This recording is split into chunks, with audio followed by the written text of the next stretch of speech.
마가복음 강해의 39번째 시간입니다. 아직도 기다리는 하나님이라는 제목으로 하나님 말씀을 함께 나누겠습니다.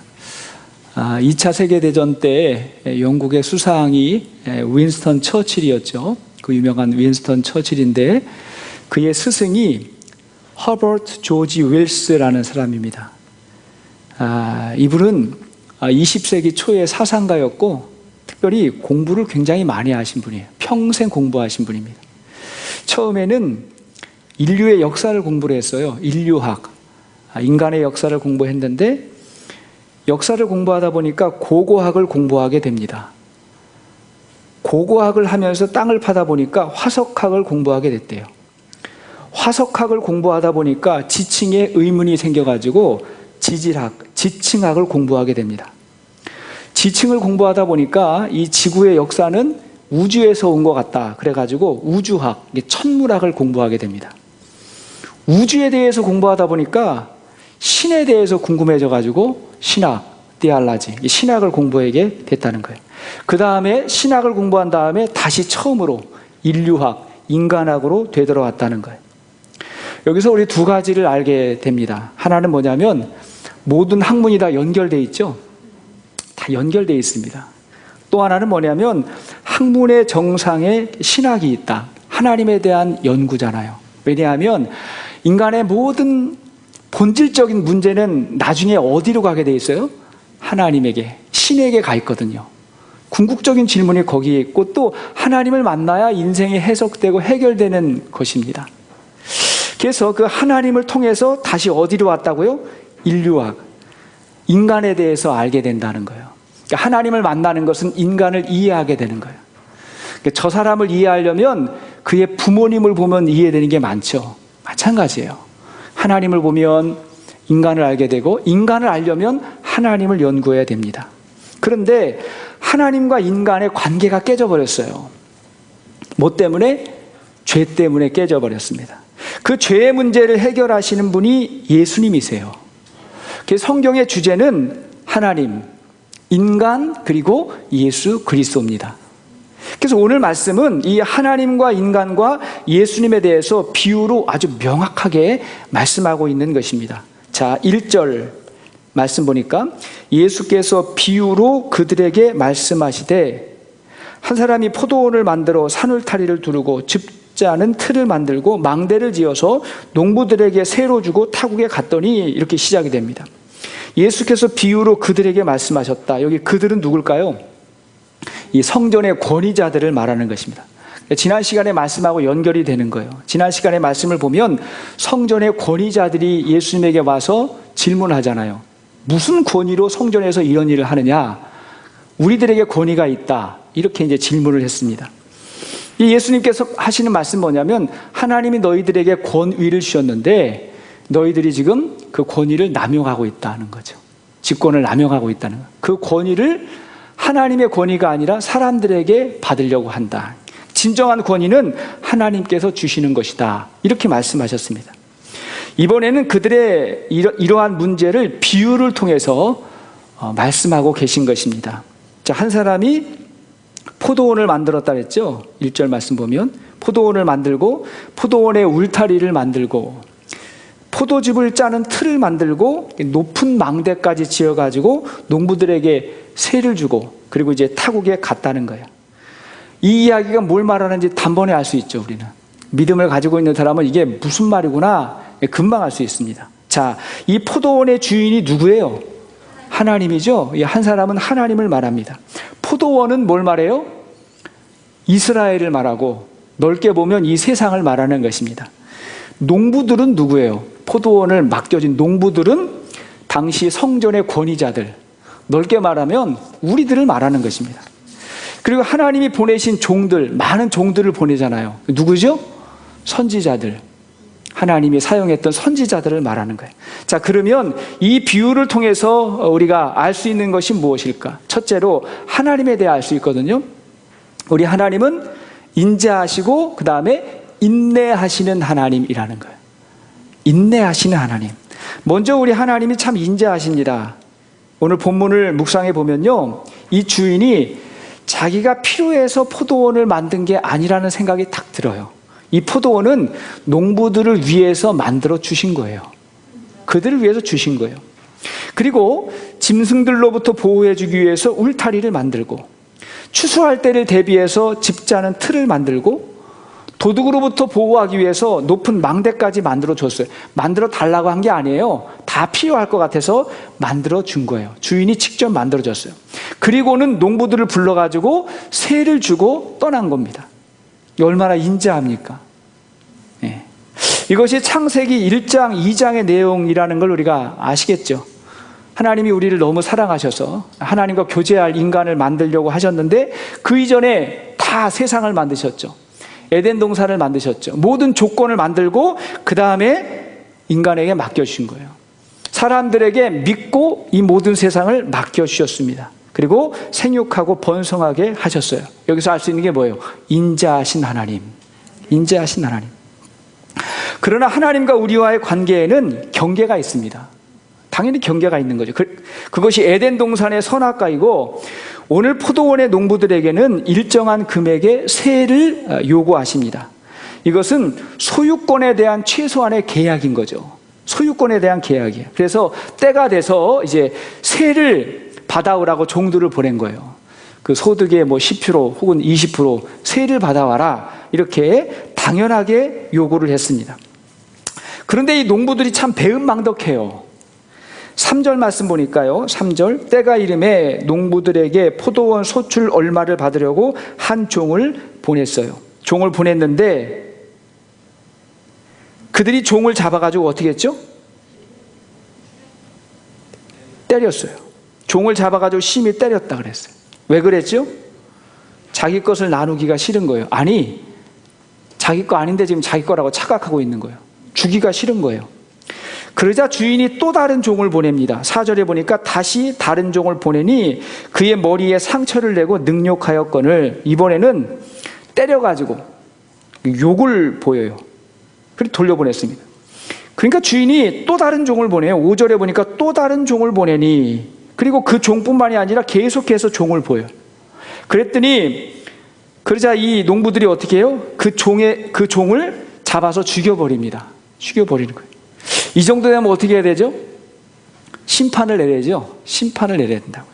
아니면 군대를 동원해가지고 다 잡아와야죠. 농부들을 다 잡아와야 돼요.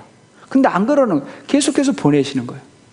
여기서 알게 되는 게 뭐예요? 하나님은 인내하신다는 거죠. 인내하시는 하나님이세요. 어떻게 이렇게 참고 기다릴 수 있을까?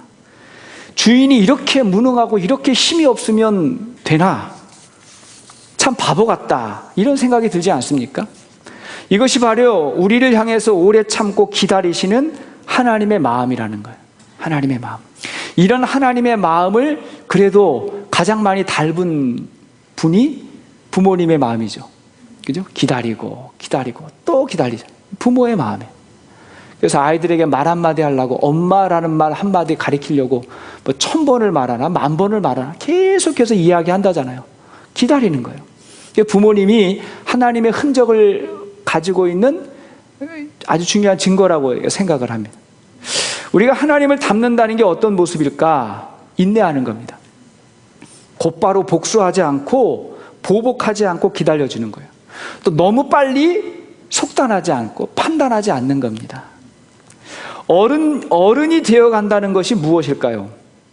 세상이 내 속도로 돌아가지 않는다는 것을 아는 겁니다. 내 생각만큼 내 속도대로 세상이 움직이지 않는다는 걸 인정하는 거예요. 어린아이들은 내일이 없는 줄 알아요. 잘 기다리지는 못해요. 그래가지고 아이들이 막 저거 사달라고 막 보채잖아요. 보챌 때 내일 해줄게, 다음에 해줄게 그러면 애들은 안 해준다고 생각을 해요. 그러니까 때를 쓰는 거잖아요. 내일은 없어요. 기다릴 줄 몰라. 이게 어린아이라고요. 근데 성인들은, 어른은 뭐예요? 기다릴 줄 아는 거예요. 그래서 좋은 선생님, 좋은 리더, 좋은 부모는 기다릴 줄 아는 분입니다. 베드로후서 3장 8절 말씀 보니까 시작. 사랑하는 자들아, 주께는 하루가 1000년 같고 1000년이 하루 같다는 이 한 가지를 잊지 말라. 주의 약속은 어떤 이들이 더디다고 생각하는 것 같이 더딘 것이 아니라 오직 주께서는 너희를 대하여 오래 참으사 아무도 멸망하지 아니하고 다 회개하기에 이르기를 원하시느니라. 자, 여기 보니까 하나님의 시간법이 좀 독특해요. 하루가 1000년 같고 1000년이 하루 같다 그랬어요. 하나님의 시간법에 의하면 지금이 뭐 2020년이니까 예수님이 부활하시고 나서 이틀 조금 지난 거예요. 이틀 조금 지났어요. 하나님의 약속이 더딘 게 아니다. 주님이 다시 오신다고 했는데 2000년이 지났는데 왜 하나? 라고 생각하지 말고 이틀 조금 지났다, 이렇게 생각할 수 있다는 거예요. 다만 하나님이 지금도 참고 기다리신다는 거예요. 한 영혼이라도 더 돌아오기를 하나님이 기다리신다는 거예요. 여러분, 우리 주위에 구원받지 못한 안타까운 사람들이 얼마나 많습니까? 우리 가족임에도 불구하고 아직 구원받지 못해가지고 기도하는 분들이 얼마나 많아요. 하나님이 아신다는 거예요. 뿐만 아니라 우리에게도 해결해야 될 죄의 문제 있잖아요. 안타까운 문제들이 얼마나 많습니까? 하나님이 다 알지만 기다리신다는 거예요. 인내하시는 하나님, 그 하나님의 마음을 꼭 기억하며 살 수 있기를 바랍니다. 두 번째, 이런 하나님의 인자하심에 비해서 인간은 어떤 모습일까요? 자, 인간은 청직입니다. 다시 말하면 관리인이라는 거예요. 청직이에요. 예수님은 당시 성전의 권세를 가졌던 자들이 끊임없이 하나님의 뜻을 어겼음을 깨닫게 합니다. 하나님의 자리를 그들이 차지하고 하나님께 돌려야 될 영광을 그들이 다 가져가 버렸어요. 그래서 악한 권세가 된 거예요. 악하다는 거죠. 오늘 본문을 보면 포도원의 농부들이 얼마나 악한지요. 계속해서 종을 보냈는데 안 받아들이는 거예요. 나중에는 그 종을 죽여버립니다. 주인이 마지막 한 사람을 보내요. 그 누구죠? 주인의 아들이에요. 주인의 아들. 그랬더니 7절을 보세요. 7절. 자, 시작. 그 농부들이 서로 말하되 이는 상속자니 자 죽이자. 그러면 그 유산이 우리 것이 되리라 하고. 상속자인데 죽이면 그럼 주인께 다 우리가 된다는 이런 악한 모습을 보인다는 것입니다. 예수님이 지금 무슨 말씀하는 거예요? 그들과 예수님과의 관계를 지금 이야기하는 거예요. 성전의 권위자들이 얼마나 악한지 하나님께서 메시아를 보냈음에도 불구하고 메시아까지도 죽여버린다는 것입니다. 그런데 이것은 유대인 지도자들만이 아니라 우리에게도 주시는 말씀이잖아요. 우리도 깨달을 게 많습니다. 사람이 왜 악해지죠? 하나님의 주권을 거부하고 자기가 주인이라고 착각하면 악해지는 것입니다. 그래서 선악과를 따먹는 거죠. 매일매일 선악과를 따먹는 거예요. 사람이 처음부터 간음하지 않습니다. 사람이 처음부터 살인을 하는 것이 아닙니다. 작은 죄에서부터 시작되는 거거든요. 오늘 본문을 한번 보세요. 처음에는 주인의 종을 그냥 돌려보내요. 그냥 돌려보냈다가 그 다음에는 때려서 보내요. 그 다음에는 살인을 해버려요. 나중에는 아들까지도 죽여버리는 거예요. 점점 어떻게 되죠? 악해지잖아요.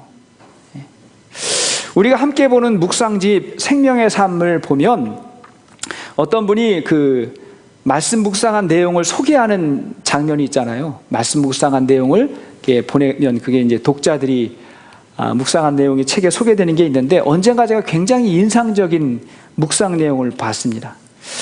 그분이 미국에 집이 있는데 그 집을 세로 주고 한국에 와서 잠시 살고 있었습니다.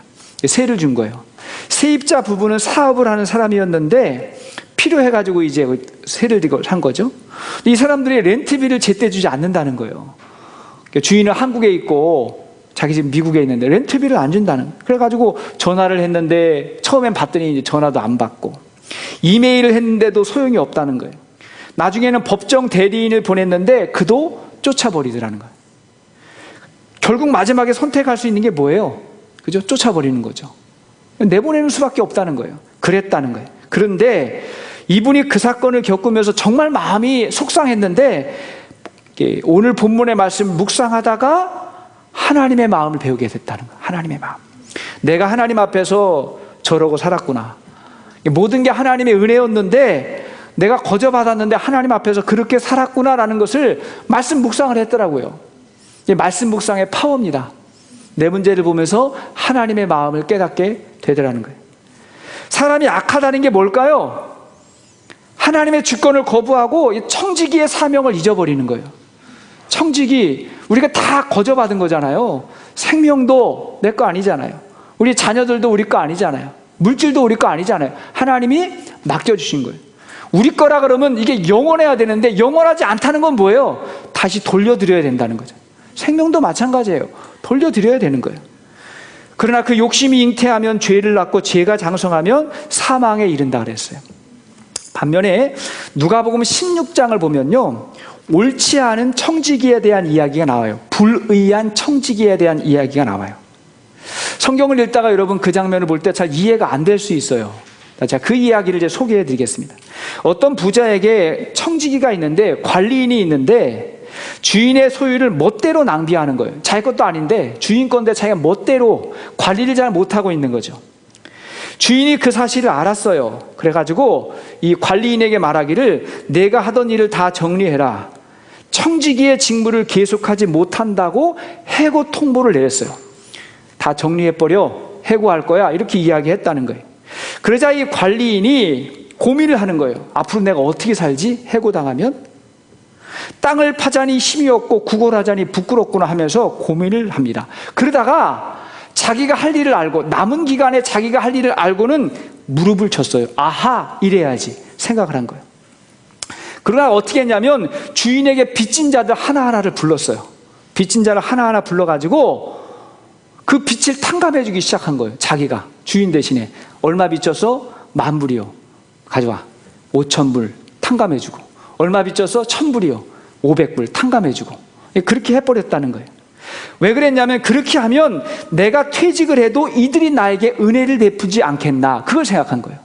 나중을 생각하고 자기가 그냥 주인 대신에 선심을 써버린 거예요. 여러분, 자기 돈이라고 생각하면 그렇게 하겠어요? 자기 건데 못하죠. 주인 거니까 그냥 해버린 거예요. 했다고요. 악하죠. 나쁜 사람이죠. 그럼에도 불구하고 주인이 오히려 칭찬을 하더라는 거예요. 하나님이 오히려 칭찬을 해요. 누가복음 16장 8절 말씀 보면, 시작. 주인이 이 옳지 않은 청지기가 이를 지혜 있게 하였으므로 칭찬하였으니, 여기 보세요. 옳지 않은데 지혜 있대요. 그러면 칭찬을 했다는 거예요. 이 세대의 아들들이 자기 시대에 있어서는 빛의 아들들보다 더 지혜로움이니라. 내가 너희에게 말하노니 불의의 재물로 친구를 사귀라. 그리하면 그 재물이 없어질 때에 그들이 너희를 영주할 처소로 영접하리라. 영주한다는 거 뭐냐면 영원하다는 거예요. 영원히 너희를 영접하겠다. 여러분, 왜 이 의롭지 않은 청지기가 칭찬받아야 될까요? 오늘 본문하고 비교해보면 딱 답이 떨어져요. 첫 번째, 이 청지기는 자기 손에 있는 게 주인의 것이라는 것을 알았던 거예요. 적어도 주인이 인정하잖아요. 근데 오늘 본문의 농부들은 어떡하죠? 내 거라는, 끝까지 내 거라는 거예요. 그게 다르잖아요. 두 번째, 주인의 것으로 자신의 해고 이유를 준비하고 있는 것입니다. 여기서 해고는 뭐냐면 죽음이에요. 주인이 부른다고 하는 것은 우리가 죽어서 하나님 앞에 간다는 거예요. 근데 죽기 전에 하나님이 주신 기회를 사용하고 있는 거예요. 하나님 다 맡겨줬는데 그걸 갖다가 사용하고 있는 거예요. 베풀고 있는 것입니다. 세 번째가 가장 중요한데 뭐냐면, 결국 주인을 명예롭게 했습니다. 당시 유대 사회에는 고리대금을 금했거든요. 돈 빌려주고 이자 받는 거 금했거든요. 그러니까 이 주인이 욕을 되게 많이 먹었을 거예요. 그런데 그 돈을 주인의 이름으로 탕감해 주니까 주인의 명예가 회복돼 버리죠. 회복되는 거예요. 그래서 하나님의 이름으로 베푸는 것은 하나님에게 영광이 되는 거예요. 그래서 이 불의한 청지기가 오히려 칭찬을 받는 거예요. 거 봐라, 이게 의롭지 않음에도 불구하고 지혜 있지 않냐 하고 교훈을 주시는 것입니다. 오늘 저와 여러분들에게 교훈을 주시는 거, 무슨 교훈이죠?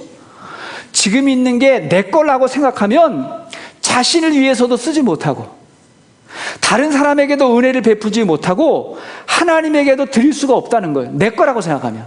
근데 하나님의 것이라고 인정할 때 다른 사람들에게 베풀 수도 있고 하나님에게 드릴 수도 있고 의미 있게 그 기회를 사용한다는 거예요. 그게 진짜 지혜라는 것입니다. 여러분, 종교개혁가들이 강조했던 게 뭐냐면 소명의식이라는 거예요. 콜링. 소명의식을 강조했어요. 여러분, 소명이 뭐죠? 소명이라는 말을 그대로 해석하면 뭐냐면 내 목숨을 부르셨다, 그런 말이에요. 하나님이 내 목숨을 불렀다는 거예요. 그럼 내 목숨이 누구 거예요?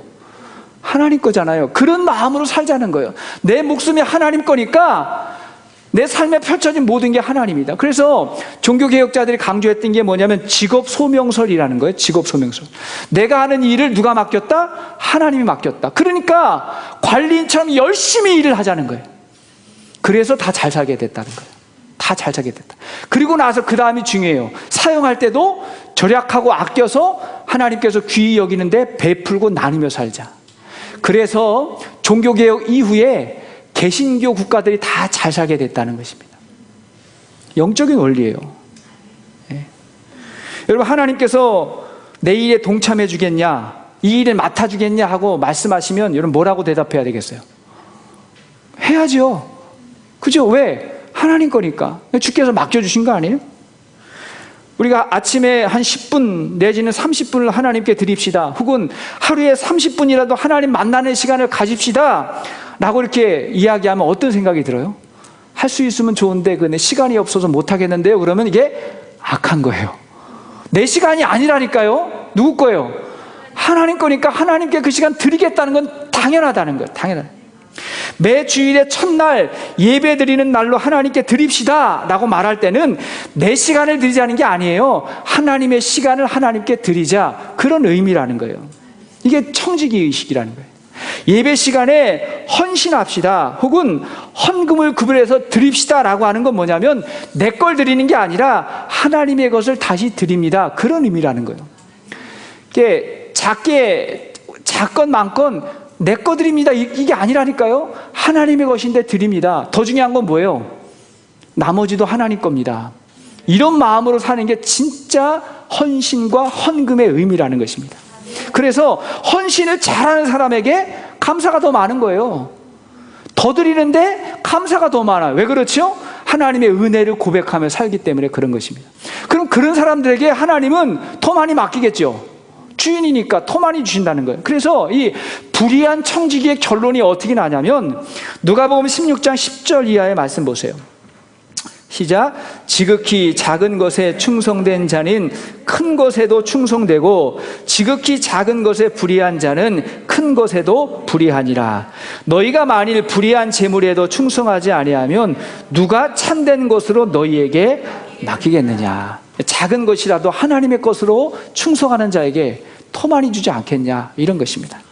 이 믿음 가지고 우리가 악한 청지기가 아니라 지혜로운 청지기 될 수 있기를 주의 이름으로 축복합니다. 자, 세 번째, 예수님은 어떤 분일까요? 자, 예수님은 어떤 분이냐면 예수님의 십자가로 새로운 성전의 기초가 됐다는 것입니다. 새로운 성전의 기초를 예수님이 놓으셨습니다.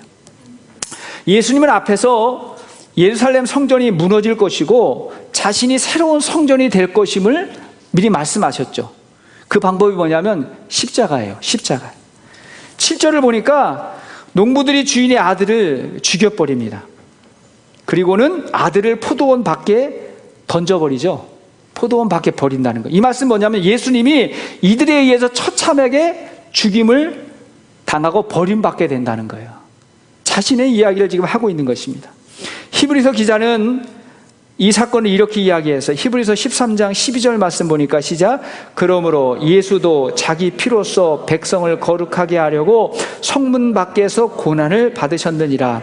그런즉 우리도 그의 치욕을 짊어지고 영문 밖으로 그에게 나아가자. 성문 밖에 버림을 받았다는 거예요. 누가? 예수님이 십자가로 버림을 받았다는 거예요. 여러분 생각해 보세요. 자식을 위해서 아버지가 죽는 이야기는 되게 많아요. 자식을 위해서 아버지가 희생했다는 거예요. 근데 반대로 아버지를 위해서 자식이 죽는 이야기는 그렇게 많지 않습니다. 왜? 아버지가 허락을 하지 않아요. 그러니까 아버지의 입장에서 보면요, 자신이 죽는 게 아들이 희생하는 것보다 훨씬 낫습니다. 그게 모든 부모의 마음이거든요. 그런데 그 아들을 희생한다라는 건 뭐냐면 자기보다도 더 귀한 존재가 있다는 거예요. 그죠? 하나님이 그렇게 하셨다는 거예요. 하나님은 자기 아들을 희생하시면서도 우리를 구원하셨다는 거예요. 우리가 얼마나 귀한 존재입니까? 하나님의 놀라운 사랑이 이 아들을 희생한 그 사건 속에서 나타나 있다는 것입니다. 여기서 하나님 나라의 놀라운 비밀이 밝혀져요. 자, 10절, 11절 말씀, 본문 10절, 11절 보니까 시작. 너희가 성경에 건축자들이 버린 돌이 모퉁이의 머릿돌이 되었나니 이것은 주로 말미암아 된 것이요 우리 눈에 놀랍도다함을 읽어보지도 못하였느냐 하시니라. 예수님께서 구약의 말씀을 인용하십니다. 너희가 건축자들이 버린 돌이 모퉁이의 머릿돌이 되은 거 그거 알지 못하냐. 그래서 지금 본인의 죽음을 지금 이 건축자들이 버린 돌로 지금 이야기하고 있는 것입니다. 다시 말하면 새롭게 시작된 성전과 새로운 하나님의 나라는 사람들에게 지금 버림받고 비참하게 십자가에 죽은 나로 말미암아 새로운 성전이 시작된다는 것입니다. 하나님 나라는 거기부터 시작된다는 거예요. 여러분 놀랍지 않습니까? 너무 놀랍잖아요. 하나님 나라가 시작되는데 막 큰 승리, 영광, 권력 여기부터 시작되는 게 아니라 멸시, 천대, 조롱, 죽음 여기부터 하나님 나라가 시작된다는 거예요. 당시의 권세들은 하나님의 아들을 버린 돌처럼 죽였습니다. 왜 그랬지요? 그들이 생각하는 메시아하고 맞지 않다는 거예요. 그들이 생각하는 종교와 맞지 않다는 것입니다. 그러나 하나님은 그 돌을 새로운 성전의 머릿돌이 되게 하셨습니다. 머릿돌이 뭐죠, 여러분? 머릿돌? 우리식, 한국식의 개념으로 머릿돌은 뭐냐면 건물을 다 짓고 나서 그 건물의 그 가장 앞 정면에 머릿돌, 몇 년도에 건물 세워졌고 누가 세웠고 뭘 기념하기 위해 세웠고 이러잖아요. 이게 머릿돌인데 그게 아니에요. 지금 당시의 머릿돌은 뭐냐면요, 건물을 지을 때 가장 먼저 세우는 돌이 머릿돌이에요. 가장 먼저 세우고 주춧돌이죠. 그 위에다가 세운다는 거예요. 그러므로 예수님의 머릿돌이 되었다는 건 뭐냐면 예수님의 십자가 위에 모든 하나님의 나라가 세워졌다는 거예요. 하나님의 성전, 교회 모든 것들이 다 십자가 위에 세워졌다는 거예요. 십자가 없으면 그 교회 아니에요. 십자가 없으면 성전 아니라는 것입니다. 십자가 위에 세워졌다는 거예요. 에베소서 2장 20절 이하의 말씀을 보니까 시작. 너희는 사도들과 선지자들의 터 위에 세우심을 입은 자라. 그리스도 예수께서 친히 모퉁이 돌이 되셨느니라. 그 안에서 건물마다 서로 연결하여 주 안에서 성전이 되어가고 너희도 성령 안에서 하나님이 거하실 처소가 되기 위하여 그리스도 예수 안에서 함께 지어져 가느니라. 여기 보니까 예수님이 뭐가 됐다고요? 모퉁이 돌. 이게 머릿돌이거든요. 머릿돌이 됐다. 그 안에서 건물이 서로 연결돼서 성전이 되어간다. 교회가 되어지고 하나님 나라가 되어진다는 것입니다. 십자가 없는, 십자가 위에 세워지지 않는 우리의 모든 신앙, 우리의 모든 공동체는 다 무너져 내릴 거라는 것입니다. 그러나 십자가 위에 세워지면 모든 게 다 뭐가 돼요? 하나님의 공동체가 되고 하나님의 나라가 되고 하나님의 능력이요 하나님의 역사가 될 것입니다. 그렇다 그러면 말씀의 결론을 맺겠습니다. 그러면 이 십자가를 기초로 살아가는 우리는 어떤 삶을 살아야 돼요? 십자가 때문에 구원받고 십자가 위에 교회가 세워졌고 십자가 위에 하나님 나라가 세워졌어요. 그 안에서 우리가 살아요. 우리를 어떻게 살아야죠? 우리도 이 십자가의 삶을 살아야 되는 거죠. 그게 뿌리예요. 그게 본질이라는 것입니다. 십자가의 삶이 무엇입니까? 내가 죽고 주님이 나를 통해서 사는 거예요. 이제 내가 죽고 내 안에 그리스도께서 사셨습니다. 내가 하나의 미랄이 돼가지고 내가 죽고 공동체를 살리는 거예요. 우리 가정을 살려요. 내가 죽고 우리 직장을 살려요. 내가 죽고 우리 교회를 살려요. 그게 십자가예요. 그럼 그 십자가 위에 하나님께서 생명의 열매를 맺는다고요. 나는 죽는 것 같지만 영생이 시작되는 겁니다. 아멘이세요? 거기에 진짜 생명이 있다는 거예요. 이 비밀을 아는 자들을 그리스도인이라고 하는 거예요. 십자가의 삶을 걸어가요. 최근에 제가 감동 깊게 읽었던 책이 그 김미경의 리부트라고 하는 책이었어요. 어제 보니까 우리 박정환 목사님도 그 책 이야기 하던데 김미경 씨의 리부트라는 책이었습니다. 이 사람 되게 유명하더라고요. 유튜버인데 팔로워가 100만 명이나 110만 명 정도가 돼요. 그러니까 팔로워가 110만 명 정도 되면 어떤 생각이 들어요? 돈 많이 벌겠다, 그죠? 영상만 하나 올리면 막 그냥 돈이 막 들어오니까 돈 많이 벌겠다, 뭐 이런 생각을 할 텐데, 돈도 많이 벌겠죠. 근데 제가 이 책을 보면서 감동받은 건 뭐냐면, 이 책이 코로나 이후에 어떻게 살아야 될 거냐를 이제 소개한 거예요. 코로나 이후에 도대체 어떻게 살아야 될 거냐.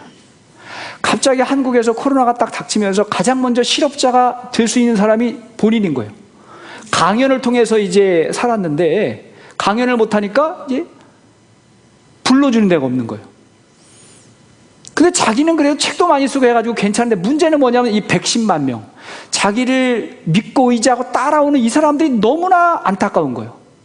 직장에서 이렇게 해고당하고 앞으로 해고당할 거고 어떻게 살아야 될지 모르는 수많은 사람들이 어떻게 하면서 이메일을 보내드리라는 거예요.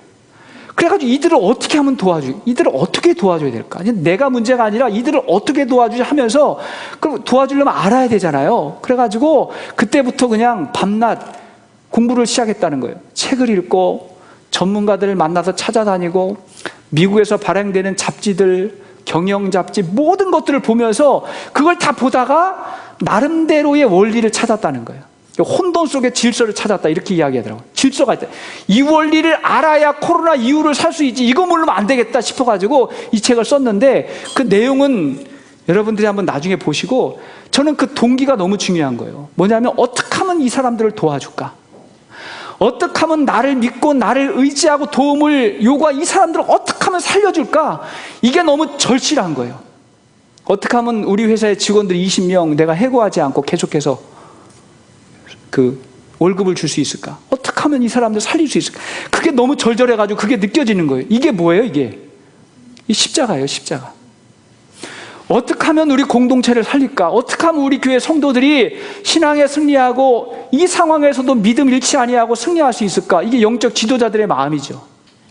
어떻게 하면 우리 가정을 정말 내가 희생하고 내가 힘들어도 우리 가정을 어떻게 하면 살릴 수 있을까? 이게 십자가의 마음이잖아요.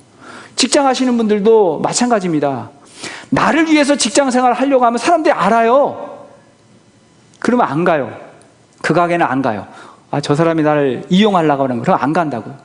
반대로 어떻게 하면 저 사람들을 도와줄 수 있을까? 저들의 니드를 어떻게 하면 채워줄 수 있을까? 이런 게 보이면 또 가는 거잖아요. 도움을 받으려고 하니까. 이런 마음을 가지고 산다 그러면 여기에 권위가 생긴다고 믿습니다. 십자가의 삶에 권위가 생기고, 이것이 진짜 섬김이 우리 인생의 목적이 되는 것이고, 그 섬김 위에 공동체가 세워지고 하나님의 나라가 세워지고 하나님의 역사가 임하게 될 것입니다. 이 믿음 가지고 살 수 있기를 주의 이름으로 축복합니다. 같이 한번 기도하시겠습니다.